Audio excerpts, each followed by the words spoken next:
I'm here to introduce you to a good man, and he is an important leader in the Haudenosaunee Confederacy. He is the Tadodaho of the Seneca Nation of the Haudenosaunee Confederacy Council. He's Sachem, of the Onondaga Nation. Excuse me, I don't want to misrepresent him. Sidney Hill has become the Tadodaho in 2002. And he led a group of people from the Onondaga Nation to file papers in the United States federal court claiming ownership of over 10,000 square kilometers in upstate New York. Yeah. For those of you from the United States, that's 4,000 square miles. And we hope you someday catch up to the rest of us and start using the metric system.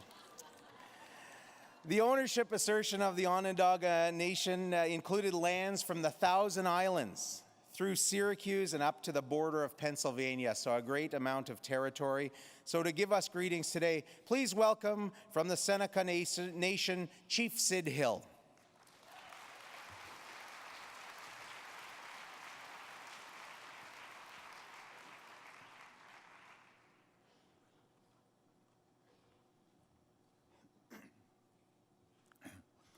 Swadahon si Yosek and Johka. I Gaivan Dahquat, the Kewanahquan, and Joka Guegi. I know, I want to Angestat, Unadagega. I'd just like to speak on behalf of all of the Haudenosaunee at this time. I know there's a lot in the audience here, and I want to give a special thanks to the two young kids that did the opening address here. It was just awesome to hear.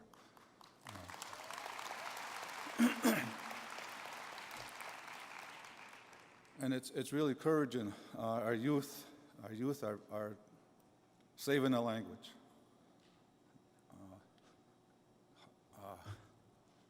I always get choked up when I talk about the language. My mother and father both spoke the language. Both went to boarding schools and came back and would not use the language with me. So yet expected us to carry on the traditions. So it's kind of a hard thing to understand what our parents, grandparents went through in some of these boarding schools. But with a lot of energy from our youth and all the energy that they put out there and encourage other people that we can save our languages out there. And I know it's going across Canada and U.S. and all over. But it was really good to hear the two young people speak one of the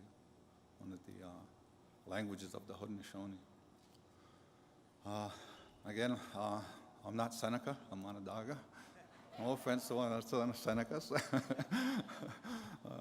But yeah, I really appreciate the time to come up here and learn, meet other people from across Canada, United States, South America, all over. A lot of relations out there, and we need to come together. And so, you know, our mandate as leaders is to make sure that all that we have is still there for the next generations. And it's been quite a battle. I don't know how our leaders, our parents and grandparents kept it going through what they had to experience. You know, we're talking about laws and regulations and borders, climate issues. They were fighting for their lives. So I think if they can get through that and all their trials and what they had to do, they had to move, they had to go to other places that they weren't familiar with, and that was walking to these places. And a lot of people passed on the way. So you're sent to another land and expected to survive. And they did. They adapted. And that's one thing when people are under stress like that, they do adapt.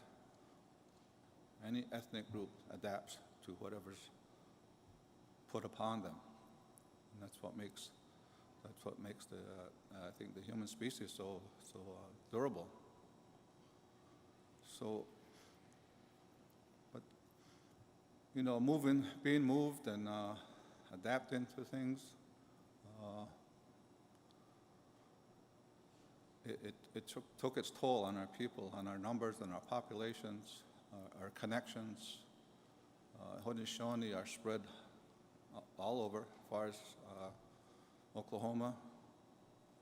We just went and visited up in Green Bay, Wisconsin, up here, having to cross these imposed borders, asking us who we are, where do you come from? And you tell them Turtle Island, and they say, where's that? It's right here. This line is for you, not me, not our people. We travel back and forth, and I always like to say our brother likes to draw lines. It's pretty amazing because he can even draw a line in the waters. You see it on the map. That's pretty amazing. But you can't tell the fish, you can't tell the animals, the birds. You can't tell them that. And you can't tell the Ongwehome, the real people. We'll keep this struggle. We have to support each other.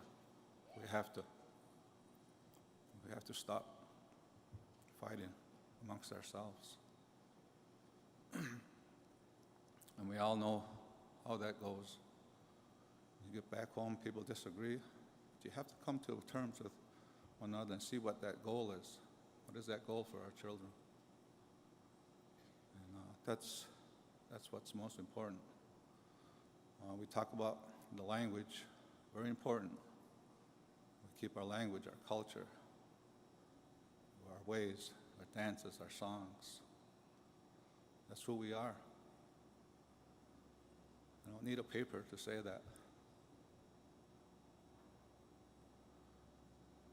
But when we're put into this situation where we have to put aside our ways and our beliefs to satisfy someone else's, it's a lot of stress on our people every day. We have people, I'm sure there's people here who have relatives on both sides of the border, and it becomes a hassle to just go and visit sometimes, do ceremonies. But we do have to keep the struggle, because there's always a struggle. Whether it's in your daily life, just getting food on the table, whether it's sticking up for your nation and sticking up for those that can't speak, the animal world, plant world, the waters, the air. There's so many issues that we have to be concerned about. And we don't have time to dispute amongst each other. Just on when we were talking about on the earlier part of, when I thanked the young children for using the language. There was an old one of the elders, and he didn't speak too much English. But what he said was, and it was kind of a joke. Like he said, if I speak my language, he says, you won't understand. And he says, if I speak your language, he says, I won't understand. It's also a running joke about using the language. But we're here because of our elders and their struggle their strength, and believing in who they are, no matter what the circumstances are. So it's really good to see and meet more people from other lands. And really appreciate having this time. Now,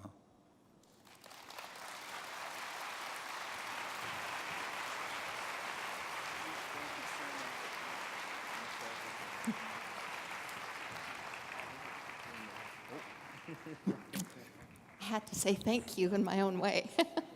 Chief Hill, thank you so much. Kiranasko mitanan.